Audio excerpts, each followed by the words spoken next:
Buenos días, buenas tardes o buenas noches, donde quiera que usted nos esté escuchando.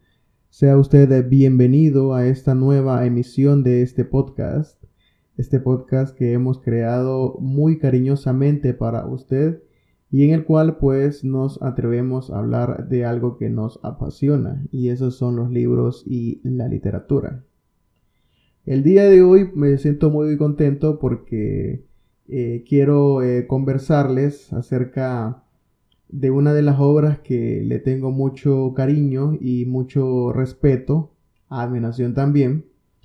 Y me refiero a una obra que pertenece a lo que es el género del teatro griego. Esta obra es una obra capital a la hora de hablar sobre el teatro griego, y que actualmente se considera una de las obras cumbres de uno de los grandes trágicos del teatro griego. Me refiero a Prometeo encadenado de Esquilo. Prometeo encadenado se encuentra entre las mejores obras del tragediógrafo Esquilo. Esta obra de la que les quiero comentar, esta obra maravillosa y de la cual pues les invito a que puedan leer, pues según los estudiosos, se cree que se presentó después del año 475. En una de las líneas habla sobre la erupción del volcán Etna. Pues este hecho sucedió antes del fallecimiento de Esquilo, pues es obvio que Esquilo lo mencione, ya que pues es un hecho anterior a la obra. Entonces, pues no se puede escribir de algo que no ha sucedido. Pues Esquilo pues es un dramaturgo y no un vidente. Es por eso, que los expertos de literatura, de la cultura griega, todo lo que tenga que ver con lo griego, coinciden de que esta obra pues se presentó después del año 475 a.C. Esta obra es muy importante porque mezcla dos cosas que son vitales para el teatro. Una es la poesía, pues todos sabemos que el teatro griego está impregnado de mucha poesía, y lo que es también mitología también. Vale la pena recalcar que el teatro es promotor de la radio, es promotor de la televisión, ya que el teatro usa los diálogos como expresión. Entonces se podría decir que la radio y la televisión usan el mismo método. Entonces se podría decir que el teatro es antecesor a la radio y la televisión. A Esquilo se le atribuyen más de 80 obras, pero por desgracia solo se conservan 7. Posiblemente se perdieron, según los expertos, en el gran incendio de la biblioteca de Alejandría. Las obras de teatro griego se escribían en ternas o en trilogías.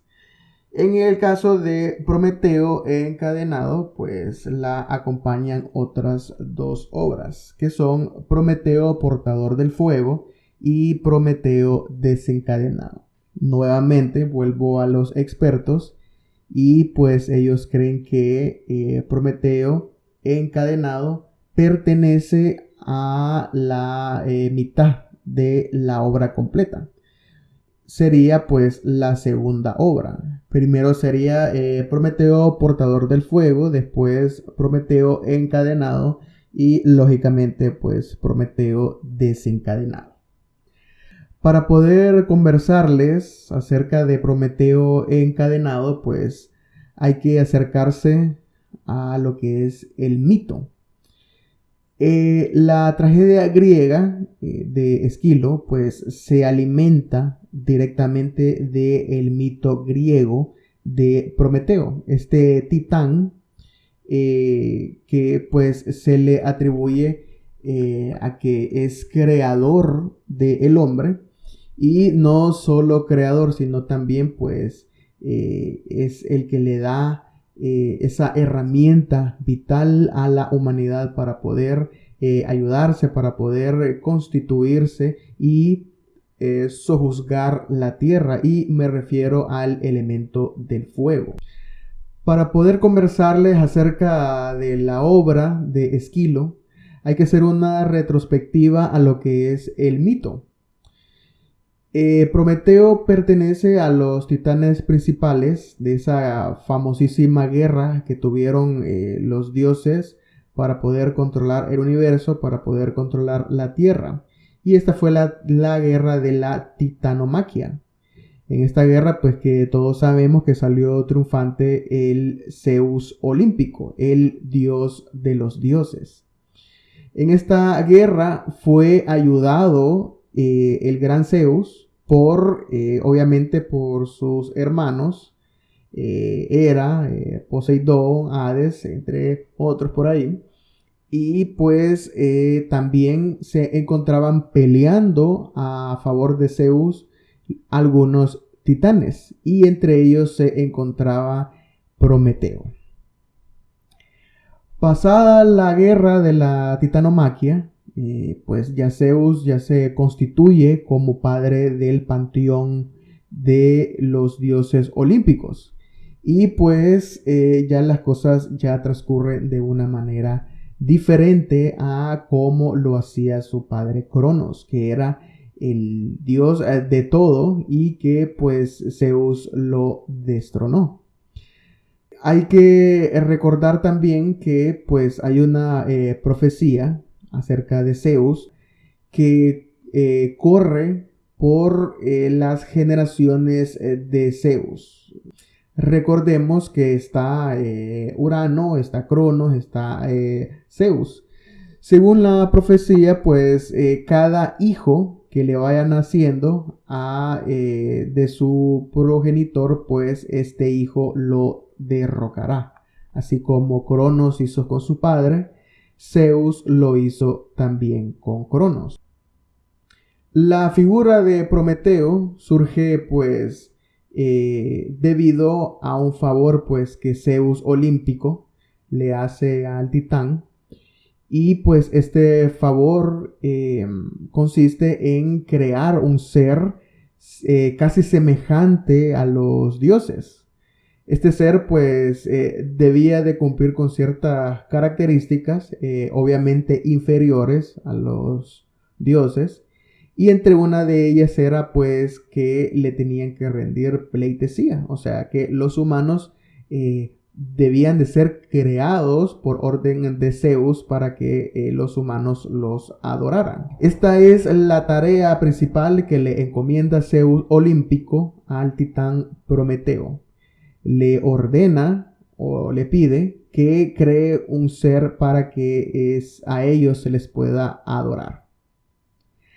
Aquí pues Prometeo obedientemente pues se va del Olimpo y corre a hacer la tarea que le ha impuesto el padre del Olimpo, y empieza a esculpir al hombre, empieza a moldearlo pacientemente. Prometeo, va haciendo los rasgos del hombre casi idénticos a los de los dioses. Aquí hay algo muy interesante porque aquí estamos viendo algo de similitud con el Génesis. Hay muchas teorías pues de algunos académicos que la mitología griega se sostiene de lo que es la Biblia, lo que dice la Biblia, los mitos judeocristianos.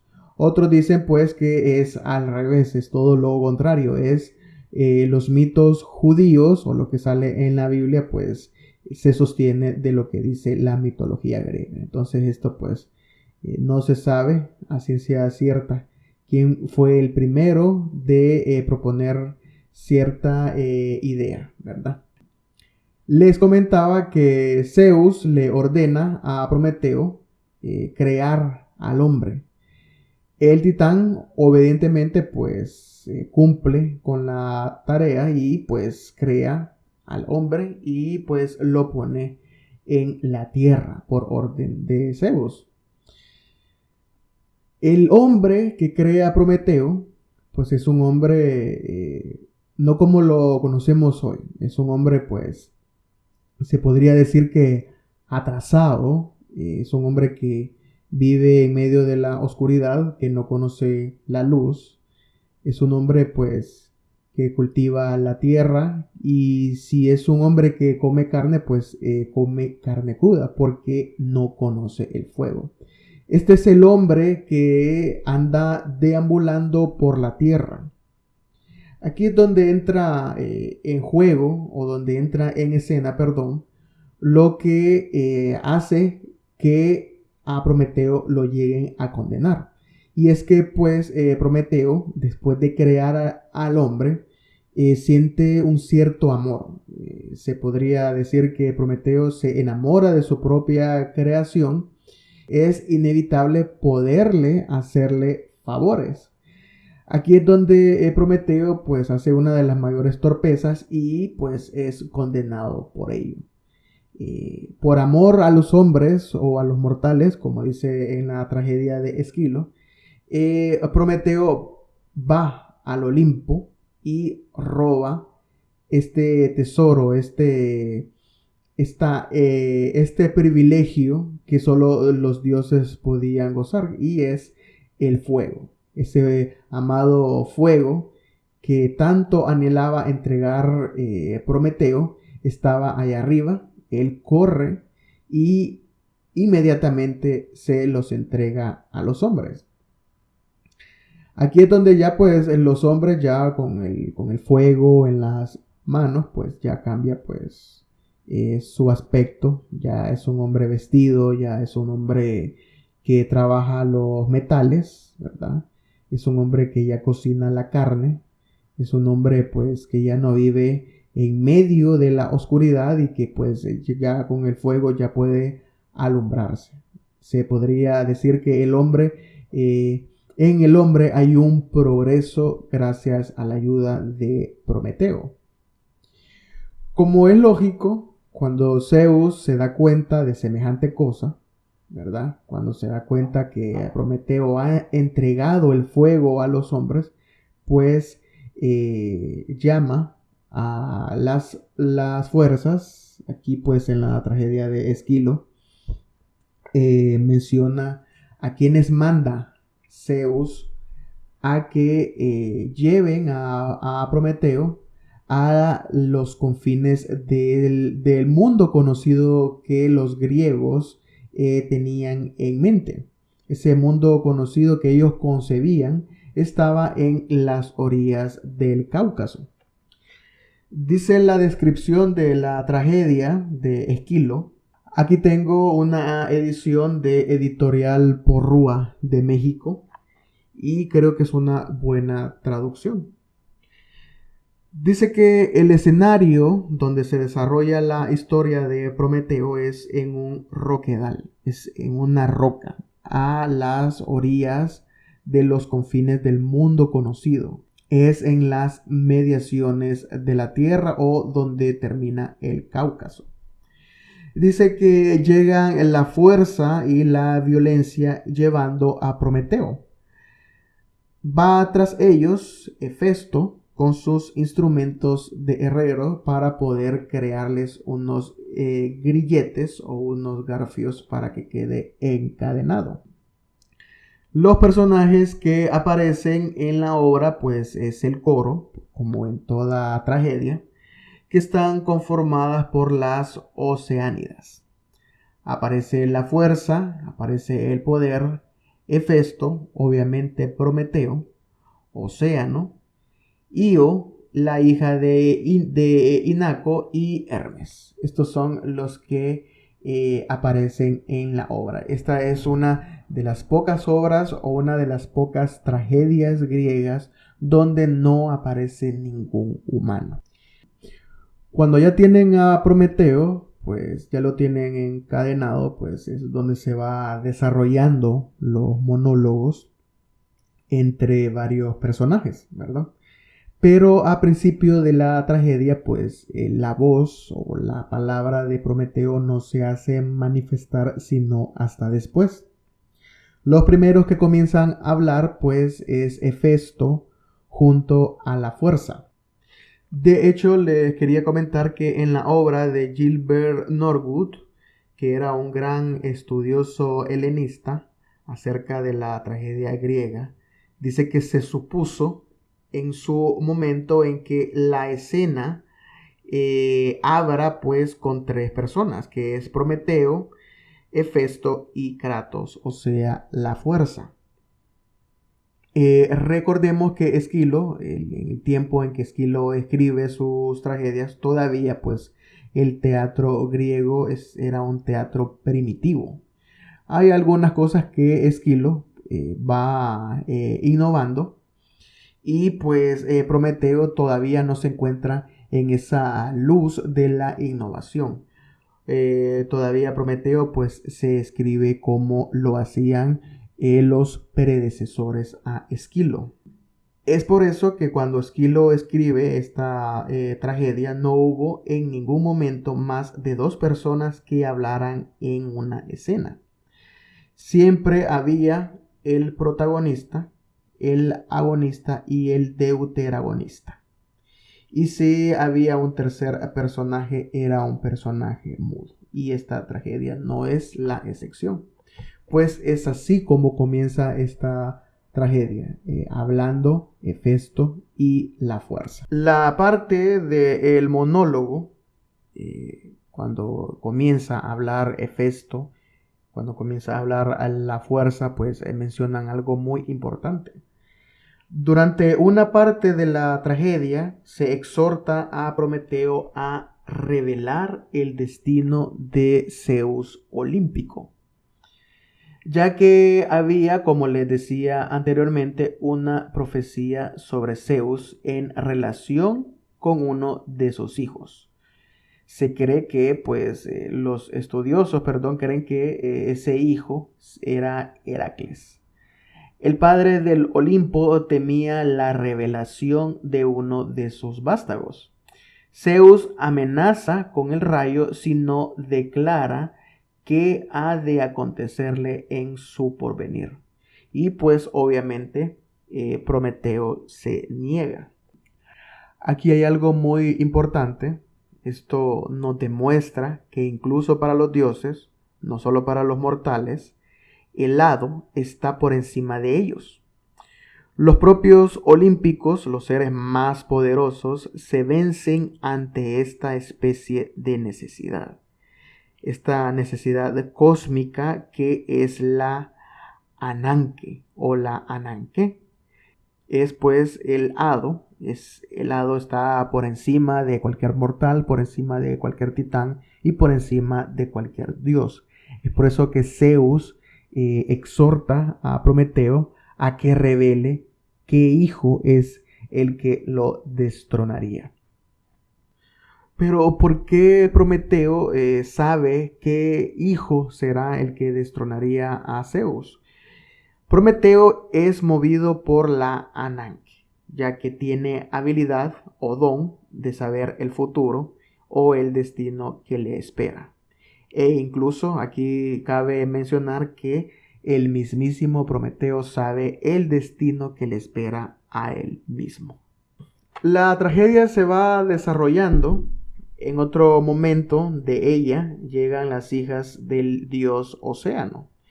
Y Prometeo mantiene largos diálogos con ellas. Los diálogos que mantienen con ellas es más de asumir su responsabilidad que justificarse por su cometida acción. Prometeo libremente corre hacia la muerte. la muerte es inevitable para Prometeo. Esto recuerda a lo que decía el filósofo alemán Martin Heidegger acerca del destino inevitable. Decía Martin Heidegger acerca de este tema, estas cuestiones de profunda reflexión. Decía él la siguiente frase: debemos asumir la posibilidad de la imposibilidad de la existencia. Lo que está diciendo Martin Heidegger es que tenemos que pensar con claridad que hay una posibilidad de la imposibilidad de la existencia. Y es lo que pasa con Prometeo. Él sabe que morirá. Gran parte de nosotros pues conocemos el mito de Prometeo. Pues todos sabemos que Prometeo, él es el protector de la humanidad por haber dado al hombre al fuego. Pero lo que hace increíble, espectacular esta obra, esta tragedia, es el lenguaje poético en que está escrita. Pues Esquilo es un maestro a la hora de desarrollar los diálogos entre el titán y las demás deidades. Cabe la pena mencionar también que en este mito, en esta tragedia, pues están funcionados dos cosas. Es tratar de buscar el origen de algo preciado para la humanidad, que es el fuego.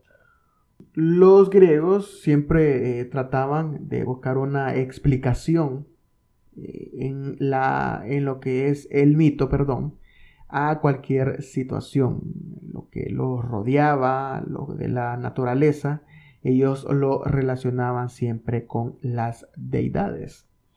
Y esto es pues porque los griegos tenían una mentalidad mitopoética. Entonces necesitaban dar una explicación al surgimiento del fuego. Entonces ellos vienen y crean al titán Prometeo. Hay una cosa que me gustaría mencionar, y esto pues lo menciono porque los expertos coinciden, pues que hay una similitud entre la figura del titán Prometeo y la figura de Cristo. Esto se los menciono porque creo que viene al caso comentarlo, ya que pues es muy mencionado esto dentro de el estudio de la mitología griega, ya que pues los mitólogos les gusta hacer comparaciones de otras mitologías, ya sea la nórdica, la maya, la azteca, la inca y entre otras. Entonces es por eso que les menciono que para los estudiosos la figura del titán Prometeo viene siendo el equivalente a Cristo en la religión judeo-cristiana. En el monólogo de la obra se dice claramente, en los diálogos que tiene Prometeo con las deidades, dice Prometeo: por el amor a los mortales, cosa que se puede comparar con la figura de Cristo en las religiones católicas y protestantes. El sacrificio que hace Prometeo por amor a los mortales es comparable a la crucifixión. A Prometeo se le condena a estar atado en una roca, en la parte más remota que conocían los griegos o que podían concebir los griegos, que era el Cáucaso. Y ahí lo tienen amarrado a la roca en ayuno eterno y con el tormento de que una águila o un buitre le coma las entrañas luego de que éstas se regeneren.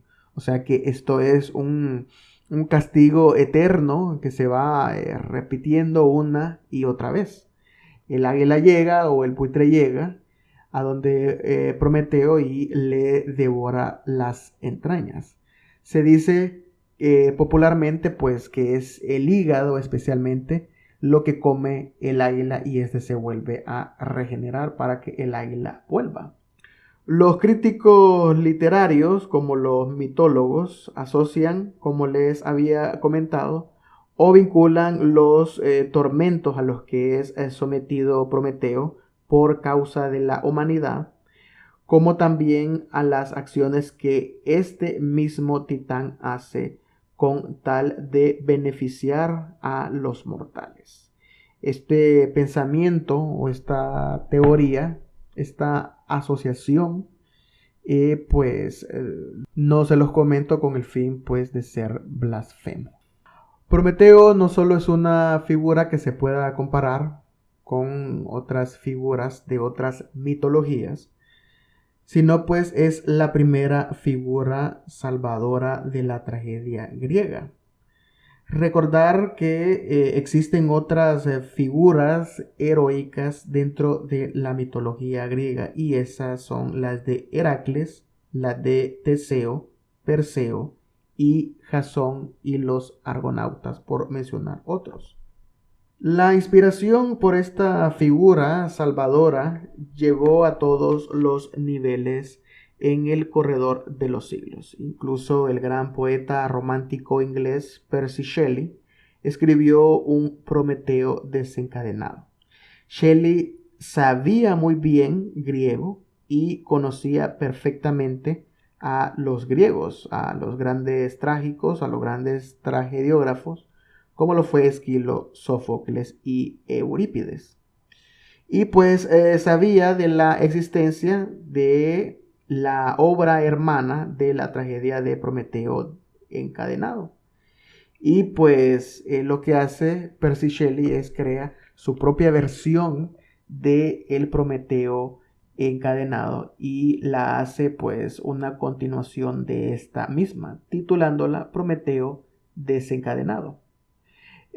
Obviamente pues escribió esta obra inspirado en lo que pudo haber dicho la tragedia perdida. Hay mucha influencia de esta tragedia, de este mito, en la cultura occidental. Pues Prometeo es mencionado en poesías, en novelas, en obras de teatro contemporánea. Entonces se podría decir que la figura del titán Prometeo está vigente todavía. Hay muchos escritores que pues dedicaron grandes versos a la figura de Prometeo. Pues uno del que se me viene a la mente es el argentino Jorge Luis Borges. Jorge Luis Borges tenía pues la costumbre de impregnar sus poemas de simbolismos, de aforismos y alegorías. Y en varias ocasiones, pues, Borges menciona la figura de Prometeo como una figura salvífica, como una figura salvadora de la humanidad. Los invito a que puedan conseguir esta maravillosa tragedia, que la puedan disfrutar. Yo la he disfrutado mucho, ya la he leído 2 veces y pues me vuelve a sorprender, La verdad que las relecturas son muy buenas, así que en este caso yo les recomiendo Prometeo encadenado. Espero que les haya gustado el podcast, difúndanlo, compártanlo y pues eso sería todo por hoy. Estoy muy feliz, muy contento, como se los había comentado en los podcasts anteriores, por la aceptación que ha tenido. Agradezco a las personas que nos han estado apoyando y les mando un saludo. Por mi parte, eso sería todo. Nos estamos viendo con más contenido literario y más contenido acerca de la mitología griega. Muchísimas gracias a los que me hicieron el favor de escucharme. Nos estamos viendo hasta la próxima. Hasta luego.